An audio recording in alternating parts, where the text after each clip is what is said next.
From Hollywood, it's time now for Johnny Dollar. This is Mr. Costello at the Plantagent Hotel in Vicksburg, Virginia. You left word? Oh, yes, Mr. Costello. I'm acting for Eastern Seaboard Casualty Insurance. You know, investigation. Oh? I understand you had a burglary down there. We sure did, Mr. Dollar. Well, the main reason I wanted to talk to you, Mr. Costello, was to let you know I'm getting the first plane out of Hartford as soon as the weather clears. You're coming here to Vicksburg? Yes, that's right. Eastern Seaboard Casualties asked me to investigate the burglary for them. Good. Then I'll expect you when I see you. And I'll be there.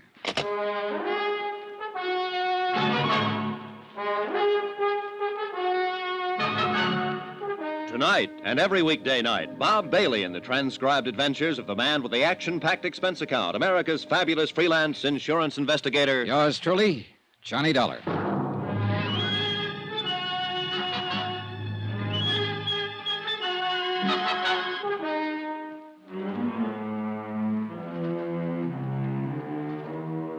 Expense account submitted by Special Investigator Johnny Dollar to the Chief Accountant, Eastern Seaboard Casualty Insurance Company, Providence, Rhode Island. The following is an accounting of expenditures during my investigation of the Plantagent matter. Expense account item 1, $2 cab fare, my apartment to the Hartford airport. Item 2, $173. One airline ticket from Hartford to Vicksburg, Virginia, and back again. We took off in 10 below zero weather about 1:30 in the afternoon. By 5 o'clock, we circled into Vicksburg for a landing. Item 3, $5 cab fare to the Plantagent Hotel, 3 miles outside of town. A pleasant, spacious, gentle old building set back among the wintry trees. 15 minutes after checking in, Mr. Costello appeared, wrung my hand, and reported that the Vicksburg police had apprehended the burglar who had rifled the hotel safe the night before. All of the loot had been recovered. As a matter of form, I spent 2 hours with the police itemizing the stolen property, which was all intact. Then I returned to the hotel, assured Mr. Costello that everything would be all right, and got busy trying to make return reservations for Hartford. Now, the rest of this report is by way of apology for my tardiness in submitting the expense account. In between phone calls to the airport, I went downstairs to the bar for a drink, and then stepped outside for a walk and a breath of fresh air. In the back of the parking lot behind the hotel, a blonde woman about 30 in a green suit was talking to a tall, typically dark man who had his back to me. They were arguing about something. As I walked past them, I couldn't help hearing too well. Please help me. Are you talking to me? Yes, please. On your way, mister. This is private. You hear me? Hey, just keep your hands to yourself, bud. Well, keep rolling then. We're having a little argument, private. Please, I don't know who you are, but I'm... Shut up. She's had a little too much to drink, mister, that's all. Oh, that's so? Well, it doesn't look that way to me. Now, what's this all about? I just told you, Nosy, she's had a little too much to drink. Now, go on, but get on your way. Wait a minute. I told you to keep your hands to yourself. Yeah. Honey, you want to keep it up? You hear me? Yes, I hear you. And I'll let it go this time, mister. Just this once. Do you want to have him hauled in, miss? Oh, no. No, that's all right. It's all right. Okay, then, okay. Come on, beat it, you. Now, listen, Beat Buster. it, I said. She's tired of you, and so am I. Go on, beat it. Okay. Just remember, Amy, I was only trying to talk some sense into you. So long, hero.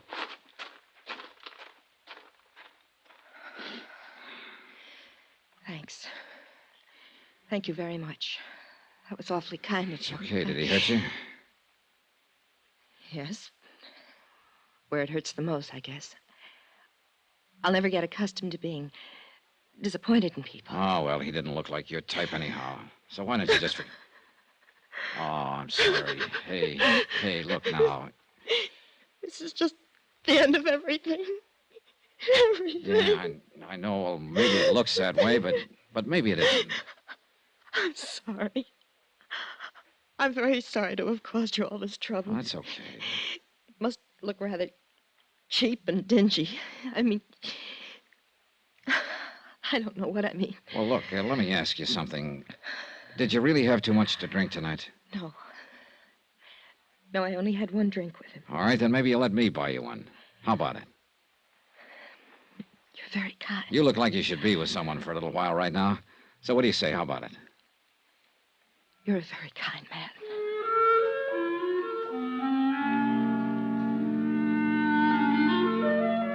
And that's the way it began, in the parking lot outside of the Plantagent Hotel in Vicksburg, Virginia. She trembled a little when I led her back inside to the warmth of the bar and the people and sat her down at a booth. Looking back on it now, I guess we had a rather strained, one-sided conversation. She did all the listening and seemed preoccupied with her problems, whatever they were. Even though I'm not the greatest wit in the world, I did manage to get a faint smile out of her. It was a nice smile from a warm, frank mouth. Item 4, 2 drinks for us.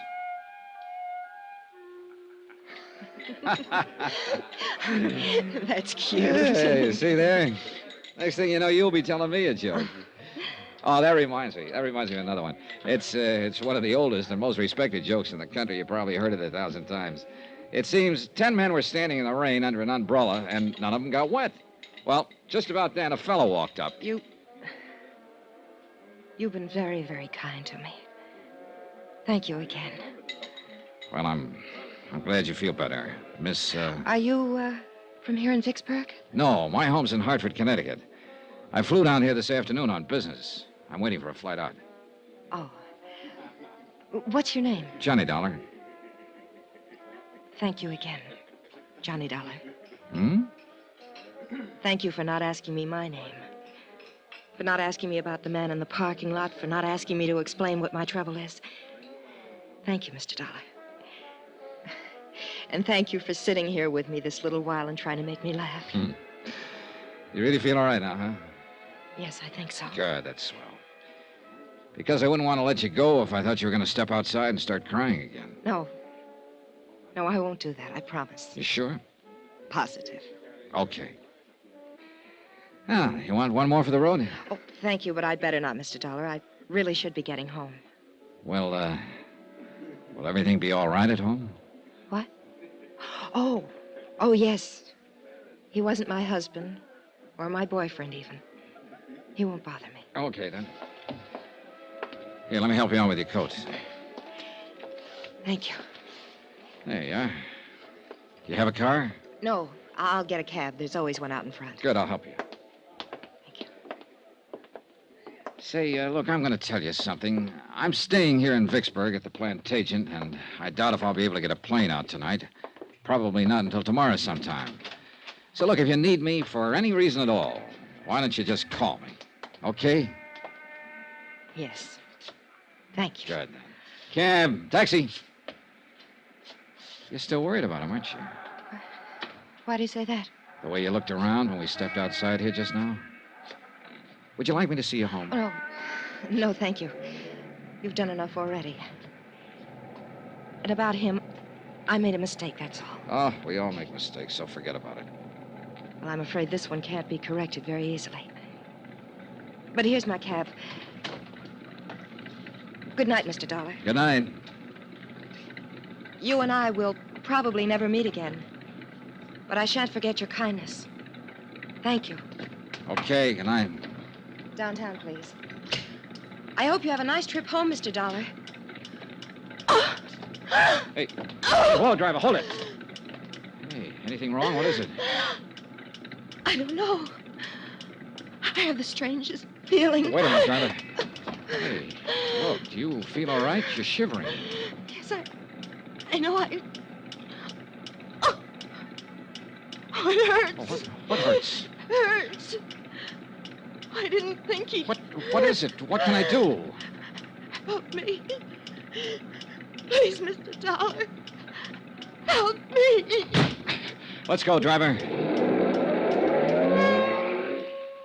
She fell back across the seat of the cab, writhing with pain. I took her in my arms and tried to find out what it was, but by that time she wasn't able to speak. In another 10 seconds, she was unconscious. The cab driver delivered us to an emergency hospital 5 minutes later. They carried her in through the ambulance entrance. I let the driver go and waited around the desk to see if I could learn what happened.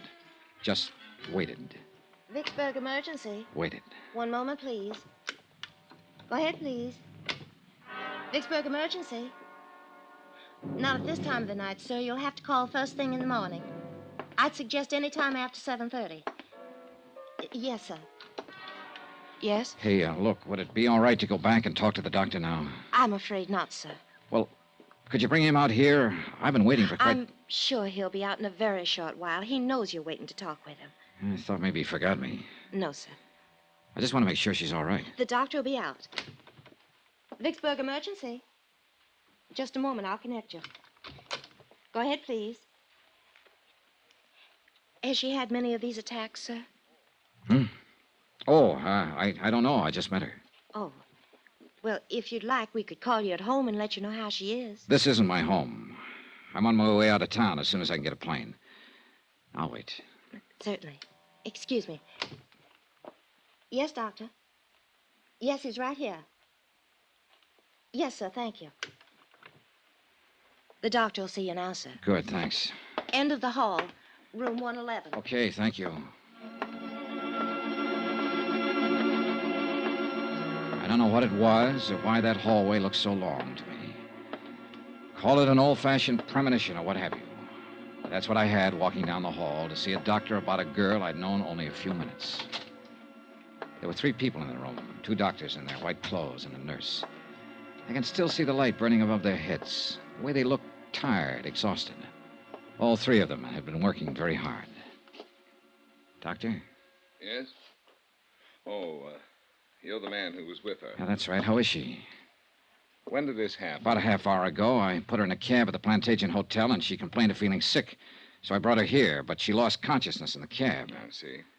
Sit down, please. Oh, why? Some papers we want you to fill out, just routine. Oh, Your name, please? Johnny Dollar. And she is Mrs. Dollar. No. Oh, I see. You're a friend of hers, Mr. Dollar. Well, yes. Look, what is it, Doctor? What's the matter with her? I can't exactly tell you that right now, Mr. Dollar. What? Well, now, wait a minute. Why can't We have to contact her family first, Mr. Dollar. This girl is dead.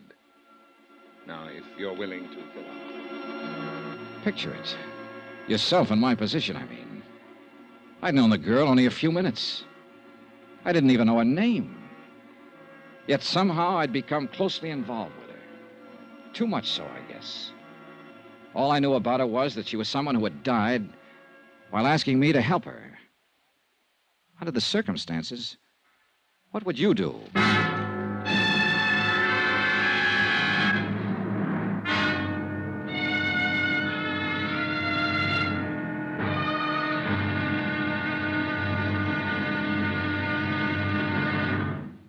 Now, here's our star to tell you about tomorrow's exciting episode of this week's story. Tomorrow, how can you help a dead girl? Somebody had to help her. And guess who? Join us, won't you? Yours truly, Johnny Dollar.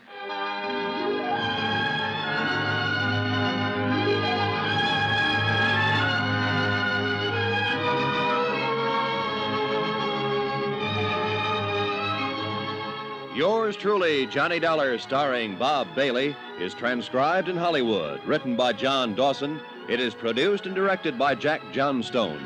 Be sure to join us tomorrow night, same time and station, for the next exciting episode of Yours truly, Johnny Dollar. Roy Rowan speaking.